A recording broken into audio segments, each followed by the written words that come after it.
We are very grateful to have with us Francisco Garcia, who is an Episcopal priest, an organizer, and a theologian. He works as a campaign director with Bargaining for the Common Good at the Action Center on Race and the Economy. He co-founded and co-chairs Sacred Resistance, a social justice ministry of the Episcopal Diocese of Los Angeles that organizes and mobilizes people of faith and conscience to offer tangible forms of solidarity with immigrants, refugees, and other communities experiencing oppression. Francisco Garcia, thank you. Welcome. Thank you so much, David, and thank you, India and Nancy, for your witness and for your good work. I'm here to give a little bit of the LA story, and I'll put the links for the organizations that I'm affiliated with in the chat also, so you could take a look on your own. But basically, I think folks here probably know the story, but I'm just going to go over some top lines. And, June 6th was the date when things really ramped up in the region of Los Angeles and Southern California, when there was a series of raids that took place in Los Angeles at Home Depot, where a number of day laborers, congregating, seeking work, were picked up. And then also on the same day, a company in the garment district in downtown Los Angeles was also raided, and workers were treated inhumanely and picked up and detained and sent off to various places of detention. This was also the place where labor leader David Huerta, who is a statewide labor leader with SEIU, the Service Employees International Union, was arrested for being a witness and trying to, just be a presence, and in the face of these unjust raids that were taking place without warrants and without due process. And so on that, after that day, there was a wave of protests that people saw that taking place across Los Angeles, and a lot of it concentrated in the Civic Center where some of these raids took place. And of course, in certain places of the media, protests and protesters get vilified, and there's a narrow focus on one incident of property damage, right? Not violence against people or not harm against people, but property damage that is then became the excuse for saying that, well, LA is rioting, and then the administration's agenda to call in the National Guard, right, within 48 hours of that incident, takes place, right? So these raids happen on June 6th.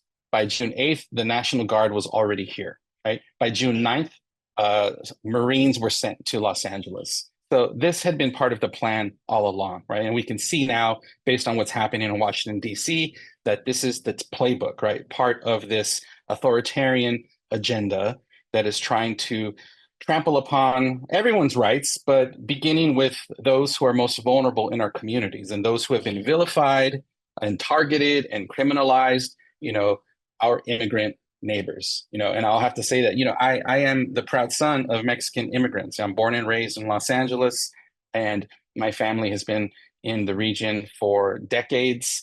Many in Los Angeles have been, there since before the United States existed, right? Many families can trace their origins to those times. And Los Angeles is a very multiracial, multi-ethnic, diverse place. And 35% of LA County and LA City is made up of immigrants. So it is a significant population in the millions that have made it their home for generations. And so for this kind of aggressive force to come into our community, of course, there was going to be a wave of protest and people saying, hell no, right? You are not going to do this on, on our watch, and we were going to do everything we can to, to be present to protect our families, right? This is not just some abstract other. These are our families, these are our neighbors, these are our brothers, our sisters, our fathers, our uncles, friends. And people took action. And that's the amazing thing about what happened is there's been a long time existing network of labor, immigrant rights, and faith communities that have been working on these issues for decades, right? People that were that go all the way back to the sanctuary movement of the 1980s and subsequent sanctuary movements and solidarity movements in Los Angeles. So that network has existed for a long time. But in addition to that network, we saw just everyday people stepping up, going out on the streets, and taking all kinds of action to raise their voice and to stand with their neighbor. And that has, I think, been the beautiful thing, right? India mentioned patrols and rapid response networks. Yes, LA is full of them. There are numerous amounts of rapid response networks, and lots of grassroots community peace patrols that just there's probably a new one starting every week, right? In any neighborhood, right? Because every region of Los Angeles and Southern California has been touched by this issue, right? There's no place that has not been affected by this, and people still feel this and experience it at a deep level, right? We feel it down to our bones, what is happening to our neighbor and to our family member and to our friend. And so this is what has galvanized people in Los Angeles to take action and to be relentless in, the pursuit of human dignity and justice. And so just some stats, I guess, to share. One of our large immigrant rights organizations, CIRLA, which is the Coalition for Humane Immigrant Rights of Los Angeles, has tracked, a lot of the detentions, and they created what's called a heat map. So they sort of documented where the activity was taking place, enforcement activity across Southern California. And they I just wanted to share some kind of like highlights of their documentation. And along with reports from the LA Times, there have been over 4,000 arrests made in the Los Angeles area, sort of in this broad Southern California, LA, greater LA, which includes many other counties as well. CIRLA has documented that there's certain pockets where there has been a greater amount of activity, and this is very significant. So in zip codes with 90% or more of Latina populations, these have been the areas that have been repeatedly targeted for immigration enforcement. And so for the administration to say that they aren't racial profiling, that they aren't looking for a particular type of person, right, based on employment, based on the color of someone's skin, based on ethnic appearance, based on language, it's just a farce, right? We know what is happening. We know this to be true. Brown and Black communities, especially immigrant communities across these backgrounds, are the ones that are being targeted. And so I want to share a little bit as well about the response and the engagement of the faith community. As I mentioned, the faith community has long been actively engaged in these broader justice networks that includes labor and community organizations.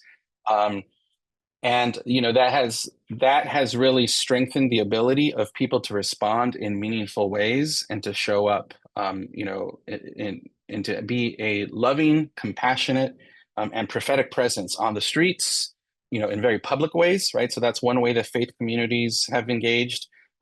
Clergy and lay leaders have been out on the streets, right alongside others in the protests.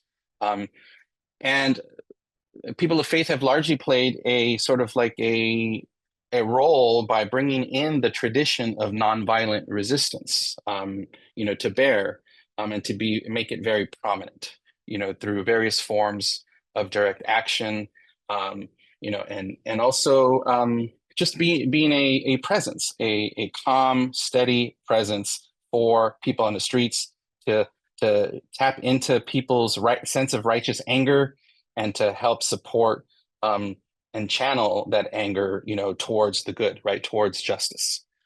But there's also the very sort of less seen ways in which people of faith have engaged in solidarity and accompaniment. And India mentioned some of this as well. And this is the issue of showing up at courts and doing court observations, being in the hallways, and in many cases being able to restrict or prevent detentions from taking place in some cases because of their presence. Even sitting in the courtroom and as visible, like in a collar or in some other representation of a faith tradition, to the point where a judge notices and asks questions of that person of faith and engages in questions as to why they're there, and it makes a difference. It has moved judges in terms of the kinds of deliberations that they make on these cases. Going with people to their check-ins for when they have to go to these ICE check-ins. Many people who have been detained and have been able to get out on bond are wearing ankle bracelets. They're being monitored 24/7. And so they have to go to these check-ins, and faith leaders have been a pastoral presence and a witness alongside people in case something should go wrong, right? So that we can activate rapid response and take appropriate action to support families that might be impacted. People of faith are out engaging in weekly vigils. And one very prominent one that has emerged is in the spirit of the Madres de la Plaza de Mayo from Argentina, the mothers of the disappeared. Clergy, especially women-identified clergy, have taken the lead to initiate a weekly vigil towards at the downtown Los Angeles detention center, where a lot of people are temporarily detained before they are sent to longer-term detention or potentially deported. And at this detention center in downtown Los Angeles, they have initiated this group called the Godmothers of the Disappeared, and they're there every week, and lots of people show up and make their prayers and their offering of flowers, and they sing songs, and they speak to the people that are in detention, up in the facility, on the various floors, so that they know that they are not alone. So these are just some examples of faithful witness and presence and solidarity in the face of these unjust and inhumane policies.